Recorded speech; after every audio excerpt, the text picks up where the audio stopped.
Thank you, Mr. Chair. Mr. Selsavage, if I could just start with you. So how many customers do you have approximately?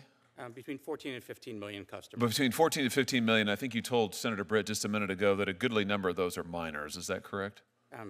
What I said was I don't have the number of customers. You have the genetic data of a good many minors. Is that correct?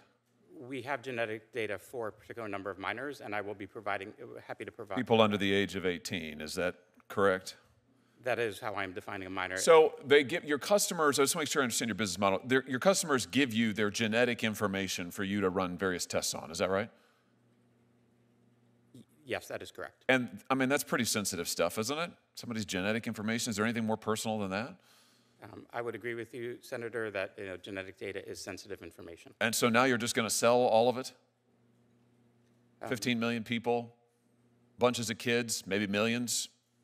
It's just going to be sold in the open market? As Senator, the good news, as I mentioned, is that the two bidders or buyers for the company, one is Regeneron, which is That's the big pharma company? It doesn't make me feel any better. It is a large pharmaceutical company. All right, so you're gonna take 15 million Americans' genetic information and you're gonna sell it to somebody, and your message to us is today, trust us, it'll be fine. Maybe it's a big pharma company. Maybe we'll get lucky. Maybe they'll treat it right. I thought your privacy code, your privacy commitment said that consumers had a right not to have their information shared with anybody else without their consent. I mean, I've got your privacy statement right here. It says that without their consent, you can't share their information. You're about to sell it. Senator, that consent is, essentially for, not real? Not share for research purposes, and we are not selling it for research purposes. So when you tell the consumer, give us your personal information and we'll take money from you, and we won't give it to anybody without your consent, it's not real. It just means, maybe kind of depends on the day. Senator, I will say that our customers' data is their own.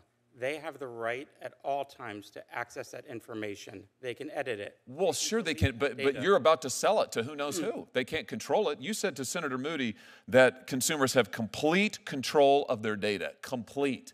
How can they have complete control if you're about to sell it without their consent? Senator, they can delete that data anytime up until the sale and after. Oh, okay. They can delete the data. Have you fixed the ability of customers to go on your website and delete it? Because right after you announced your sale, your deletion page went down. I hold in my hand here an article from the Wall Street Journal. 23andMe site goes down as customers struggle to delete their data. Can they even get onto your site to delete their data? They can, Senator. And you fixed this? That was an issue that, yes, we fixed immediately after. It's up and running now? Customers can go on? Customers can go on and they can delete their data. What happens when they go onto your site to delete their data?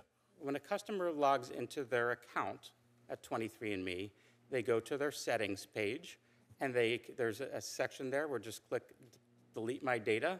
It confirms that they want to delete their data, and it's deleted automatically. Is that true? Let's take a look. Okay.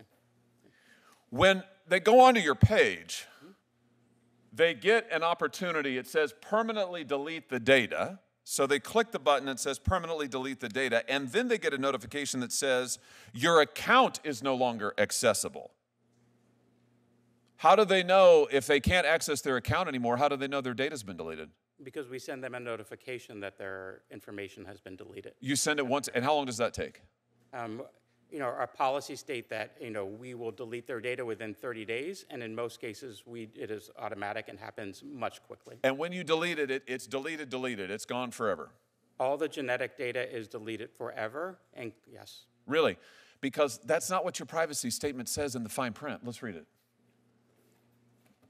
What your statement says is, we retain personal information for as long as necessary to provide the services and fill the transactions you have requested, to comply with our legal obligations, resolve disputes, enforce agreements, et cetera, et cetera. And then it goes on, 23andMe and or our contracted genotyping laboratory will retain your genetic information even if you choose to delete your account. Senator, 23andMe, it does not retain any genetic information regarding the consumer once they delete their account. We do. It says right here that you will retain genetic information, including date of birth and sex, even if you choose to delete your account. This is your privacy policy. I'm just quoting from it. Senator, to the best of my knowledge, we do not maintain any genetic information. It says even if you choose to delete your account, we will retain your genetic information, date of birth and sex, even if you choose to delete your account. There is some information that we do retain, such as, but not related to the genetic information. Right. But that, such as name, email address, Oh. and other. So even if you delete the account, you retain their name, you retain their email address, you retain their date of birth, you retain their sex, and you retain their genetic information, even if they choose to delete your account. So in other words, don't talk to your suit behind you, talk to me. He's not testifying, you are. You do not allow consumers actually to delete permanently their data. And when you said a minute ago to Senator Moody, at all times consumers have complete control of their data, that's just not true, is it? By the terms of your own agreement, that just is not true. Senator, with all due respect, all of the genetic data is deleted. We are only With all due respect, what you are telling me is in direct contravention to what your own policy states, even if you choose to delete your account. In fact, what you do is you allow your consumers to delete their account settings, but their data isn't deleted. You still have it. The laboratory still has it. You have their name. You have their date of birth. You have their sex. And now you're going to sell it. Here's my point. It's a pattern.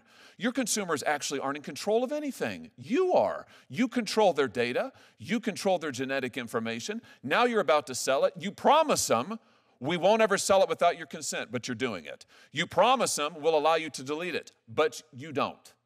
In fact, you've lied to them. Have you not? Senator, we have not. I assure you that we are deleting all of our customers who have requested. No, you're not. You're not, because your policies say they're not, and you're not deleting it because if you were, your company wouldn't be worth $300 million. No, don't read from what your guy behind you is shoveling talking points to you now. I don't want your talking points. I've read your policies. I've seen what they are, and I tell you what, it's amazing to me you're not getting your socks sewed off by your customers. I hope they will. I hope they will rush to the courthouse, even as we are here today, to sue you into oblivion for lying to them and taking their most personal, identifiable information and selling it for a profit and lying to them and to the American public.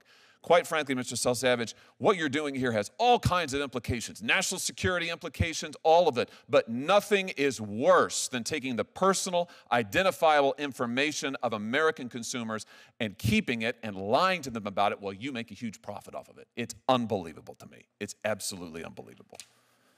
This concludes our hearing. I want to thank each of the witnesses for taking the time to share your experience, your expertise, and your perspectives. Written questions can be submitted for the record until Wednesday, June 18th at 5 p.m. I'll ask the witnesses to answer and return questions to the committee within 2 weeks. The hearing's adjourned.